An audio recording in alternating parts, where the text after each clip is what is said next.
Olá e obrigado por ter aceitado fazer parte desse episódio. Na verdade, vai ser um episódio diferente, é de celebração do Dia do Rei da Holanda, que eu não vou tentar pronunciar, não sei se você sabe falar. Eu acho que você acaba sendo presa porque vai ser super errado. Você sabe qual Já me pega na curva logo no começo, Testando. né? Vamos ver se o holandês tá bom. É o Koningsdag. Ah, Koningsdag. É o sim. Koningsdag. Esse fim de semana agora. Ah, já é esse fim de semana? Esse fim de semana. É. Ah, então você tá sabendo mais do que eu, já me perdi nas datas. Exato. Não, eu tô me preparando também para celebrações, assim. Vamos ver como é que vai ser. Mas é um dia de muita festa aqui no país. Sim, Eles eu fazem vi vídeo. muito. Por isso que eu falei, não, tem que. É uma celebração, né? Do É, país inteiro. Parece é. um carnaval no Brasil. É muito legal. É muito legal. Eles fazem muita festa. Normalmente é mais para jovem, assim, que não tem filho e tal. Mas as crianças, elas celebram nas escolas. Então, por exemplo, amanhã meus filhos vão todos de laranja, tipo um dia nacional, assim, uma celebração nacional. Aí eles vão fazer jogos, eles fazem muitos jogos, é tipo um dia de competição, assim. E aí nas Sim, escolas tem esportes, tem jogos mais. Holanda, né? Então amanhã, devido ao mau tempo, já adiaram os jogos das crianças externos. Mas assim, a festa vai rolar. Então, pelo sim. menos isso. Os É. não Aí precisam chove. de celebrar de jeito nenhum. É um dia de muita celebração, assim, para eles. É bem legal. É o maior dia, assim, que tem na Holanda?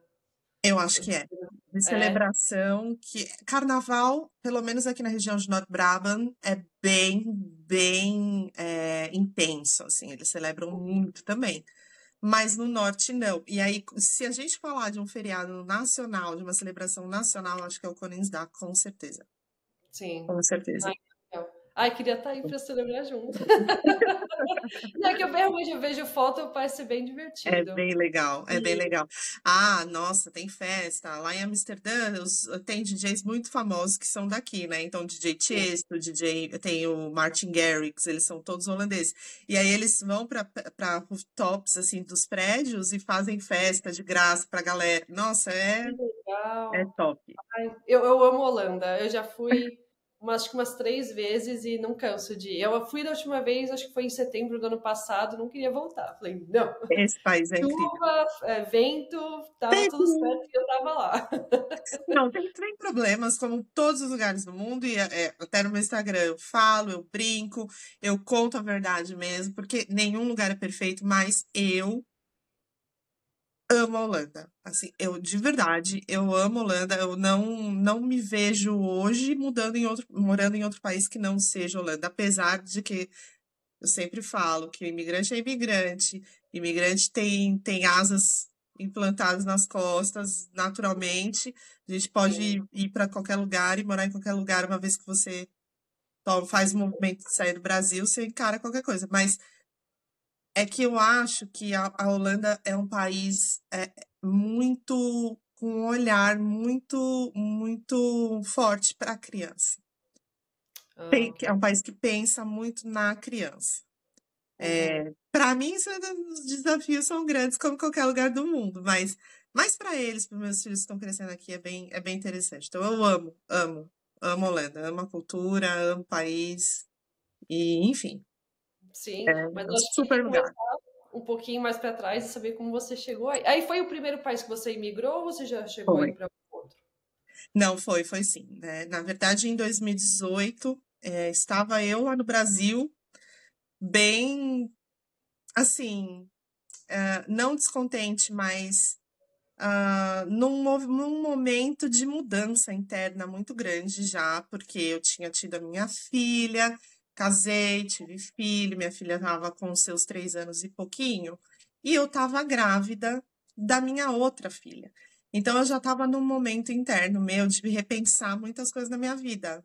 Ai, o que que eu vou fazer agora com 2 filhos, trabalho, 40 horas semanais, nananã. E a gente É, sabe que a vida no Brasil é uma loucura, uma correria, que a gente, enfim. E eu tava já, assim, pensando em, de repente, fazer um movimento de me focar um pouco mais na maternidade, já vinha nutrindo, assim, esse desejo dentro de mim. E aí, quando eu estava de licença maternidade da minha segunda filha, o meu marido recebeu uma proposta para vir para a Holanda a trabalho. Uhum. Nós trabalhávamos na mesma empresa e aí eu meio que juntou o útil ao agradável, sabe? Assim, eu estava Sim. já num momento que eu não queria voltar da licença maternidade e aí a gente falou, não, então agora é a hora, vamos tentar, vamos migrar. E aí viemos para a Holanda, né? Eu falo que não escolhemos a Holanda nos escolheu, na verdade. Sim. A Holanda nunca foi, de fato, assim, o primeiro país que, naturalmente, eu acho que não é tão comum do brasileiro pensar a Holanda logo de cara, eu vou emigrar para a Holanda. Por quê? Eu acho Porque que tem a Estados questão da Unidos, língua, né? normalmente, é bem de É, primeira, né? tem a questão da língua, é Legal. uma língua completamente diferente, ninguém fala. Então a gente meio que, naturalmente, você faz movimentos que você fala, vou migrar, você vai ou para um país de língua inglesa, que é o mais comum, ou para um espanhol, de repente, que é uma língua mais fácil, ou para o Portugal, né? Um país que fala a nossa língua. Mas Holanda não era e nunca foi uma vontade natural. Aí, quando apareceu a oportunidade, eu trabalhava numa empresa alemã no Brasil, já tinha vindo para a Alemanha, meu marido também já tinha vindo para a Alemanha algumas vezes a trabalho. E ele já tinha vindo para a Holanda, eu não. Eu não Hum, conhecia a Holanda, ele conheceu, eu não conhecia. Aí eu falei, gente, será? Será que eu vou embarcar nessa de ir para um lugar que eu nunca vi na minha vida, nunca fui e tal? Mas ele falou assim para mim, falou, "Ó, eu já fui e eu acho que você vai gostar. Ele amou, assim, a Holanda, né? E aí ele falou, ó, é um lugar incrível e tal. Foi bom, vamos, né? Vamos tentar. E aí eu vim, minha filha. Catei minhas coisas, sem a língua, né? Só com inglês, provavelmente. só com inglês, é. E graças a Deus, assim, é uma coisa que eu falo que o inglês, assim, a Holanda é dos países da Europa que não tem o inglês como língua nativa, a Holanda é o país que mais fala inglês na Europa. Uhum, 96% da população da Holanda fala inglês. sim. 96%. Então, assim, você vai num café, você vai em qualquer lugar que você vai, você consegue se comunicar. Não é que eles fazem, assim, eles falam, de repente você vai enfrentar alguns desafios de pessoas que de repente não querem falar, mas não é que eles não vão te entender, eles vão te entender e você vai conseguir se comunicar. Então, foi um fator também muito decisivo, assim, pra gente de enfrentar, de encarar, porque para mim, com duas crianças, neste contexto onde o meu marido vai a trabalho, eu vou para ficar em casa, eu estou com duas crianças, eu precisava ter um pouco, mínimo que fosse, ilusório que fosse, de sensação de liberdade, de autocontrole, e de eu ter um certo domínio pelo que eu estou fazendo, na verdade, assim. Explico. Porque eu precisava me sentir um pouco independente, entendeu? É nesse contexto. Eu precisava ter um mínimo de sensação de independência naquele contexto que eu estava vindo de dependência financeira do meu esposo, para um outro país onde eu não sei nada, então eu dependo de toda uma sociedade. Enfim, eu ia virar uma pessoa vulnerável, né? Como todas nós viramos, é o que eu sempre falo, mulher vira vulnerável a partir do momento que migra, mas eu precisava sentir isso. Então, a Holanda foi um país que naquele momento foi muito bom, assim, eu consegui, mesmo não sendo a língua nativa, eu conseguia me comunicar, eu conseguia ir para um médico, eu conseguia ir num supermercado, eu conseguia ir para um parquinho e levar minhas filhas, então eu continuei tendo uma certa vida social, mesmo que diferente da qual eu estava acostumada, mas eu tinha, né? Sim, Então, sim, nesse contexto, a Holanda nos escolheu e hoje nós escolhemos a Holanda. Ah, eu sou super fã da Holanda, então acho que. Mas também nunca morei aí, né? E como eu É, tenho uma filhinha pequena aqui, as suas, quando foram, era a idade de creche.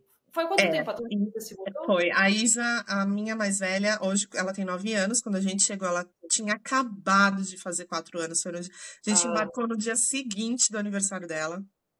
Foi uma sim. coisa meio que inesquecível, assim, porque a gente nunca esquece o momento em que a gente sai. É, é, Uhum. fica muito marcado, assim, eu acho que é uma coisa que marca muito todo mundo, assim, aquela situação, aeroporto, família, todo mundo ali e tal.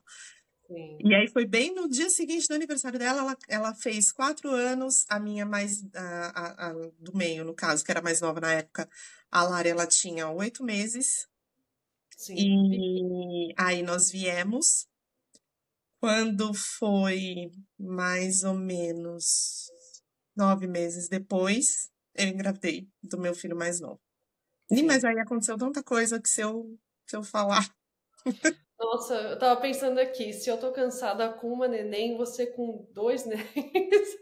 Meu Deus do céu. Meu Foi Deus, super corajosa. Ainda é que é não, difícil foi. fazer tudo sem rede de apoio, né? Que no Brasil, provavelmente você teve na primeira gravidez, na segunda também.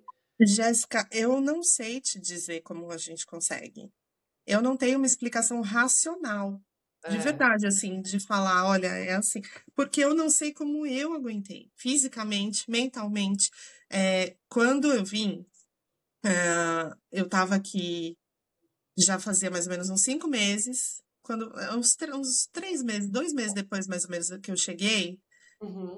quando eu saí do Brasil, a minha mãe, ela tratava um câncer há 10 anos já no Brasil. Não. E aí, quando eu embarquei no avião, ela estava ótima. Eu cheguei aqui 2 meses depois, ela descobriu uma metástase. E aí já foi aquele turbilhão, aquela coisa doida de será que eu fiz o certo? Será que eu não fiz? Eu fico, volto, aquela loucura.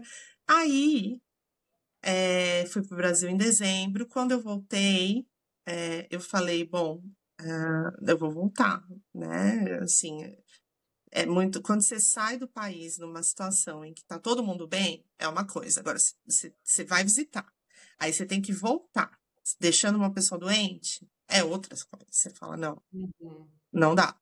E aí, naquele momento, a gente tinha decidido que o melhor para nós seria voltar. Só que aí, naquela coisa de procura emprego, não acha emprego, aquela coisa toda, eu engravidei do meu terceiro filho, do Henrique.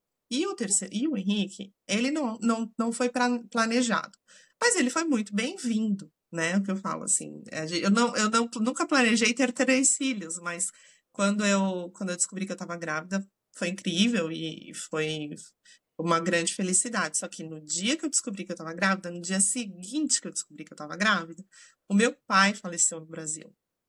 Nossa. Aí eu falei pro meu marido que assim, não, agora com a minha mãe doente, meu pai faleceu, eu falei, agora chega, a gente precisa voltar, de qualquer jeito, eu preciso voltar. Mas eu estava grávida. E aí meu marido não tinha emprego no Brasil, eu não tinha emprego no Brasil, a gente tinha 2 filhas, eu grávida do terceiro. Você não volta assim, você não volta de uma hora para outra, você precisa ter um mínimo de sustento. E o A Brasil é gente com caro. 3 crianças, né, uma coisa é você estar sozinho, outra coisa é você ter que sustentar 3 crianças, né. Uhum. E aí ele falou: "Não, então tá, então vamos procurar emprego, tal, não sei o quê, e aí a gente volta". Aí eu grávida, não tinha, ah, convênio, não tinha nada, eu falei: "Não, então vou ganhar o bebê aqui". E aí quando a gente ganhar um Henrique, mesmo que você não tenha arrumado emprego, a gente volta e aí a gente se vira, dá um jeito. Uhum. Aí eu ganhei neném. Isso foi dezembro de 2019. Quando foi fevereiro de 2020, veio o Covid. Fechou tudo, né? Fechou tudo. Mas eles Fechou fecharam tudo que não podia sair, porque a gente ficou trancado na Irlanda. tudo. Porque é que a Irlanda é uma ilha. Vocês são encostadinhos em outros países, né? Não tinha por Mas onde correr. fechou espaço aéreo. Fechou Fechou espaço tudo. aéreo. Uhum. É, Fechou, na fechou Irlanda já fechou aeroporto, totalmente fechado fechou lá. tudo. Aí eu falei, tá, agora vamos reavaliar, vamos pensar no real sentido da gente ter feito esse movimento, de ter mudado. Eu tive tempo de processar, porque até então, de junho de 2018, quando eu imigrei, o início da pandemia, foram muitas coisas que aconteceram. Foram Sim. muitas coisas que fazem a gente reavaliar tudo, todas as nossas decisões e etc. Porém, quando a gente estava aqui trancado, lockdown, Eu falei, não, agora eu preciso entender para que eu vim. Por que eu vim? Uhum. Em primeiro lugar, por que eu vim? E aí foi o momento que eu tive, de fato, ah, o tempo de ter autorreflexão e entender que esse movimento que eu fiz era muito mais sobre os meus filhos do que sobre mim. Sim. Que acho que acontece, né, com todo mundo que tem filho. A gente veio aqui para a Suíça pela neném também, né, para ela poder aprender uma língua diferente e tudo. É bem. A nossa vida muda, não tem como. E por mais que assim a gente fale, mas é o meu sonho, era o meu sonho, era o sonho do meu marido. Sim, entendeu? Não vamos, a gente não nega, de fato, era uma vontade pessoal nossa. Uhum, Mas se você não tem, depois que você imigra, se você não tem um objetivo muito claro, muito forte, do que de fato por que que você imigrou e você vai passando e superando todos os desafios e porque desafio, assim, eu falo, eu tive muitos desafios, tive, além do que já tem, tive, mas todo mundo que migra passa por inúmeros desafios, inúmeros processos. Migração por si só é um luto. Eu vivi muitos lutos, mas todo mundo que migra é um luto porque você perde tudo, toda a sua referência, tudo que você tinha, você perde. E, enfim, eu tive que entender isso e realmente me conscientizar por que que eu vim. E aí eu tive tempo de entender. Então é isso, na verdade a pandemia me fez ficar e me fez entender e pensar e ter tempo de avaliar por que que eu imigrei, quais eram os meus objetivos, por que que eu passei por tudo que eu passei, por que que eu precisava entender e superar quais eram os desafios que eu teria. E eu acho que se você não tem de fato um objetivo maior, muito grande, muito específico do porquê você imigrou, é muito difícil você permanecer, você acaba voltando, sabe assim? Por isso que muita gente volta, por isso que muita gente. Porque a imigração é cheia de desafios, é cheia de obstáculos e é cheia de desconstruções pessoais, de tudo, de conceito, de tudo que é coisa. E se você não tem realmente um objetivo que te fale, olha, você veio para isso, você quer isso, e você vai passar por tudo isso, mas mesmo assim vai valer a pena, porque você é isso que você quer, você não fica, a gente não aguenta, não tem. É muita coisa, né? É muito. Imigrar é puxado demais. Imigrar é uma desconstrução de ego, né? Assim, é uma grande desconstrução de ego, porque tudo é mais difícil, né? E aí você botar na balança e equilibrar. Caramba, mas eu tinha uma história, eu tinha todo um background, eu construí uma vida no Brasil e tal, e agora eu não tenho, é tudo difícil, ninguém me reconhece, ninguém me valoriza, eu tenho que fazer tal trabalho, eu não consigo voltar para minha área. Tudo isso é uma desconstrução de ego. E se você não tem consciência, se você não entende que o imigrante ele é muito mais. A gente, né? Nós todos somos avaliados pelo nosso exterior. No Brasil, a gente. Eu costumo falar isso lá no Instagram e o pessoal até fala: nossa, é verdade, mas assim, para as pessoas do Brasil, você é o brasileiro que mora fora. Mas aqui você é só mais um imigrante. Então ninguém sabe tua história, ninguém sabe de onde você veio, ninguém sabe o que você estudou, se a escola que você estudou era boa, se não era. Não interessa para ninguém aqui. Nada. Nada do que você fez. Nada. Você pode ter estudado na melhor universidade do Brasil, ter feito, trabalhado na melhor empresa. Não interessa. O seu exterior determina quem você é.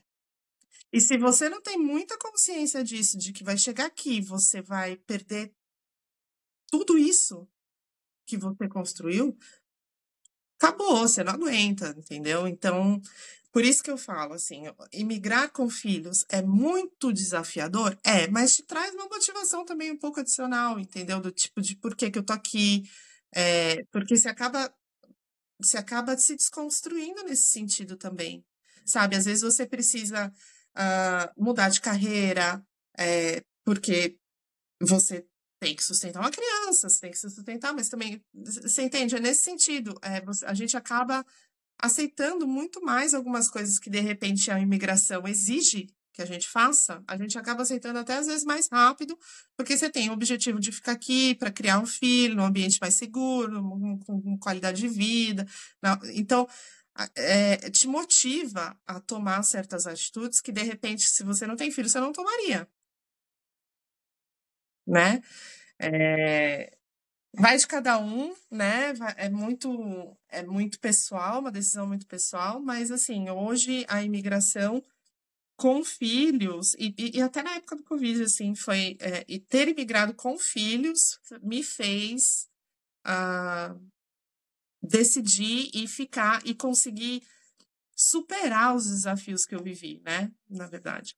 Muitas vezes eu me questionei assim, poxa, mas e você como mãe talvez você também tenha esse sentimento da gente se questiona, poxa, mas eu tenho filho, será que eu tô fazendo certo de estar longe da família, de, né, de não, de privar, de certa forma, o convívio dele com o familiar, com vó, com vô, com tio, com primo. Será que eu fiz certo, né? A gente se questiona. Aí, esses dias eu recebi uma mensagem da moça que fica com os meus filhos, me ajuda de vez em quando com eles. E aí ela falou que ela estava conversando com eles assim, e ela perguntou para eles: ai, Lari, você nasceu no Brasil? Aí a Lari falou: ah, eu nasci no Brasil. E a Isa: ah, eu também nasci no Brasil. Aí o Henrique falou: eu nasci na Holanda, que é o meu filho mais novo. E aí ela falou assim: ah, então o Henrique é o único que nasceu aqui na Holanda? E aí ele respondeu assim pra ela: a mamãe e o papai veio pra cá pra me buscar. Então, no fim das contas, depois de tudo, todos os desafios, tudo que eu passei, tudo tem um sentido, né? Tudo na vida da gente tem uma razão, um motivo para acontecer, pelo menos é o que eu acredito. Mas enfim, e hoje eu vejo que de fato tinha que estar aqui. Tudo que eu passei, de tipo, fechou, é lockdown, não dava para voltar, quando eu queria voltar e etc., é porque eu precisava estar aqui, precisava naquele momento continuar. E hoje eu tenho meu filho que, muito provavelmente, se eu estivesse no Brasil, talvez eu não teria, porque até na época era uma vontade do meu marido até de repente ele operar para não ter mais filho e tal. E com a imigração ele não operou nada. Hoje minha filha de 9 anos já a Isa hoje ela tem 9 anos, né? Foi muito complexo, foi muito complicado no começo. Ela veio para cá com 4 anos e não vou negar, ela sofreu bastante. Que a Isa ela tinha 4 anos, então na cabecinha dela, o mundo dela já estava construído. Quem é o mundo dela? Minha família, meus amigos, minha escolinha, né? E 4 anos é uma idade muito, muito complicada, porque a criança ela já tem um entendimento, mas não tem um entendimento muito do que está acontecendo. Ela já entende quem é vô, quem é avó, quem é tio, quem é tia, quem é amigo, mas ela não entende o mundo como um todo. Então, o mundo dela é aquele ali. E aí, quando eu migrei, o que aconteceu com ela? Ela falou, ué, cadê meu mundo? Aí a criança de 4 anos, ela só entende que sumiu todo mundo ao redor dela, que ela tem como referência. Que ela tinha como referência, que eram os avós, os tios e etc.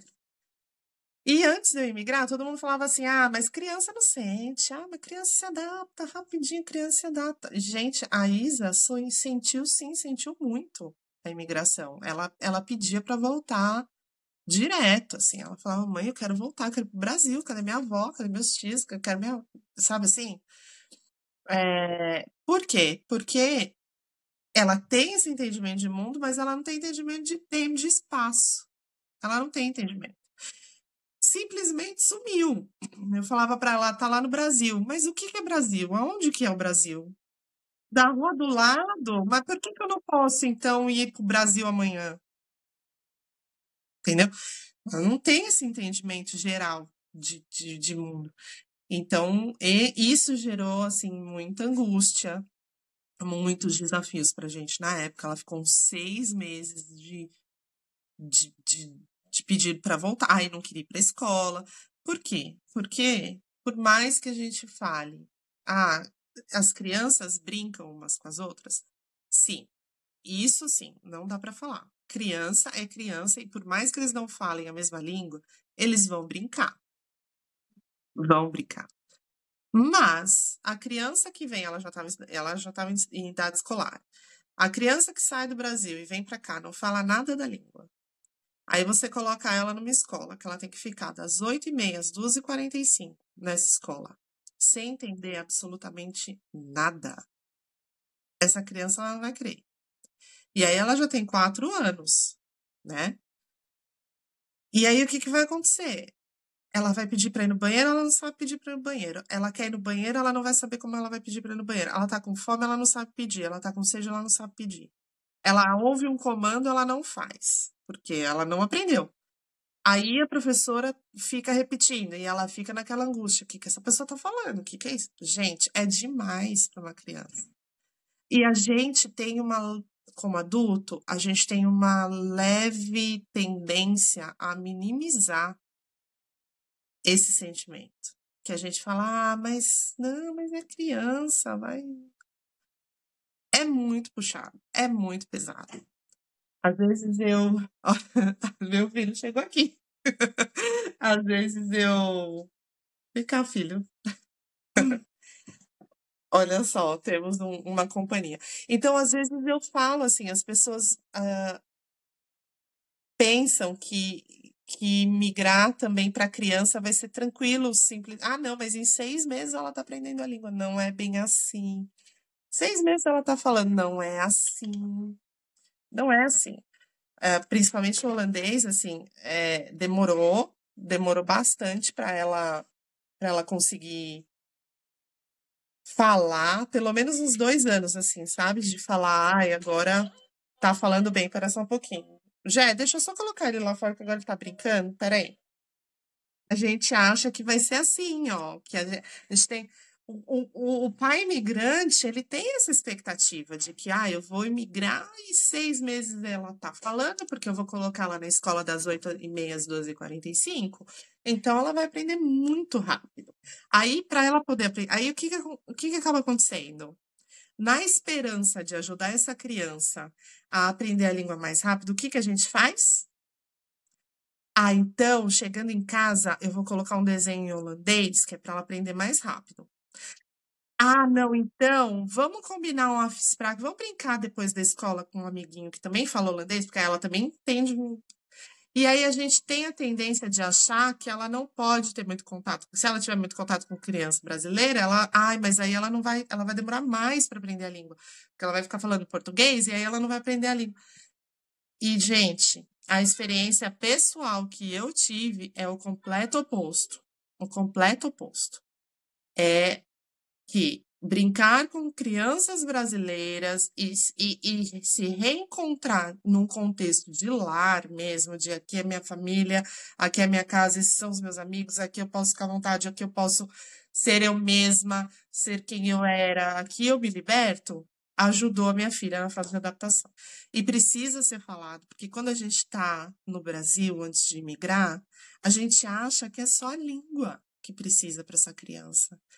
Essa criança precisa aprender a língua. Não, eu vou colocar ela para falar inglês. Aí a gente tem a tendência de achar que colocando a criança para falar inglês, ela vai conseguir se comunicar. Ela até consegue com a professora, de repente, se comunicar. Mas ela não se comunica com o amiguinho. Porque o amiguinho não fala inglês ainda. O amiguinho não fala. Então ela também já não consegue. Aí ela tá brincando com aquele amiguinho. Aquele amiguinho faz alguma coisa que ela não gosta. Ela não consegue se expressar. Ou gosta também, mesma coisa. Também não consegue se expressar. Então, imagina quantos incômodos essa criança não tem que digerir de uma vez, de uma hora para outra, de um dia para o outro. Porque é de um dia para Porque a gente se prepara para a imigração psicologicamente. A criança, você faz assim. A gente vai mudar de casa, tá? De país, a gente vai para outro país, a gente vai para outro lugar, você vai conhecer novos amiguinhos, você vai conhecer. Para ela, o que é mudar de casa? É mudar daqui até ali.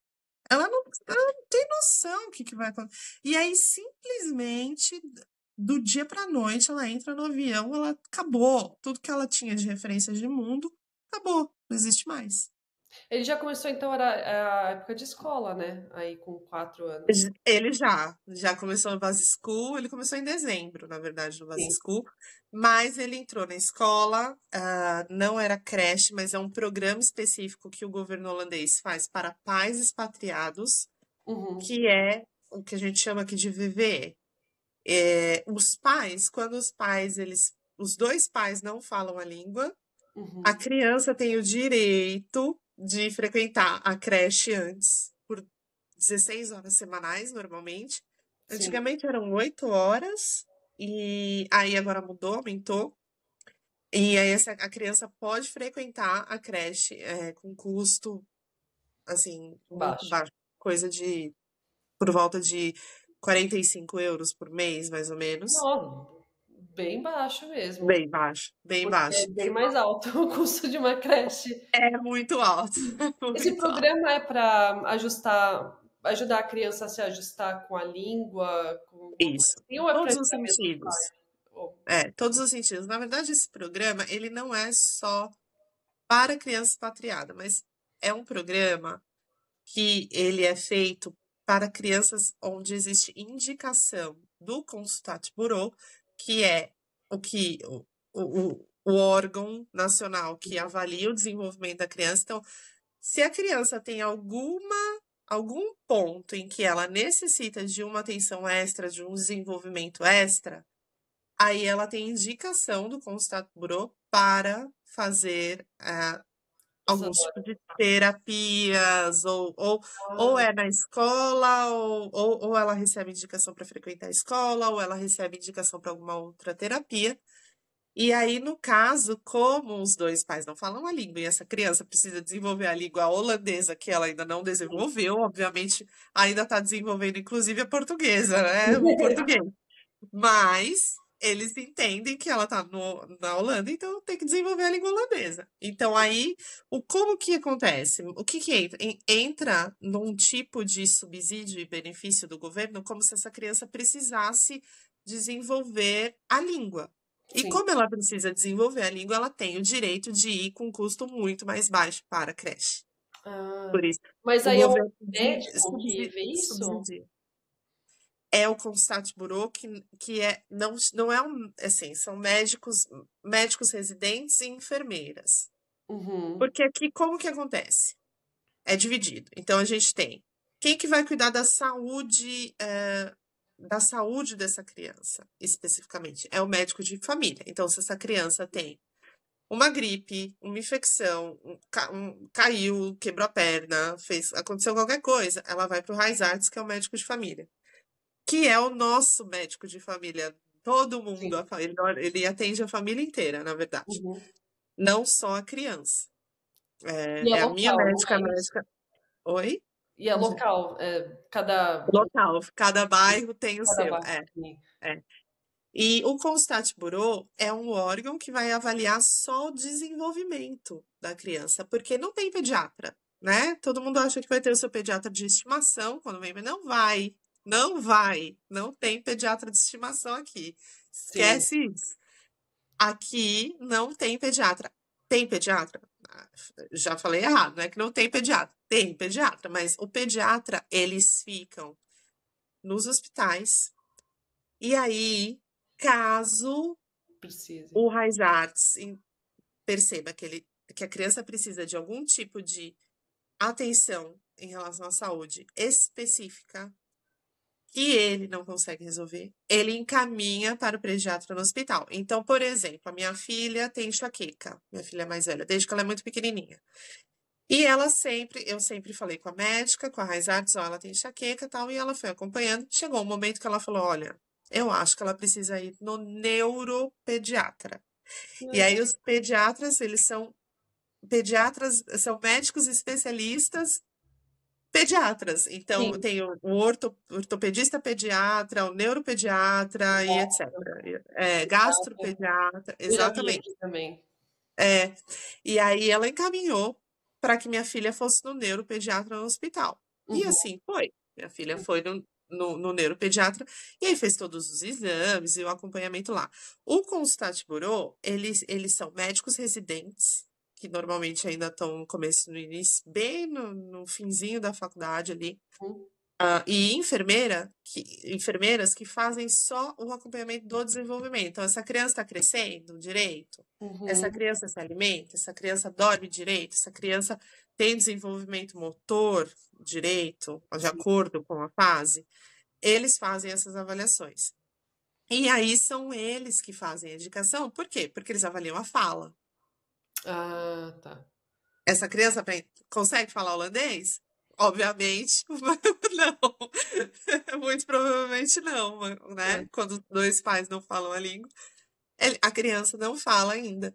E aí, por isso que normalmente os filhos de expatriados, não só brasileiro, enfim, no geral, recebem essa indicação e aí eles conseguem fazer. E foi neste programa que os meus dois filhos mais novos, a Larissa e o Henrique, foram. Eles conseguiram ir por conta do aprendizado da língua.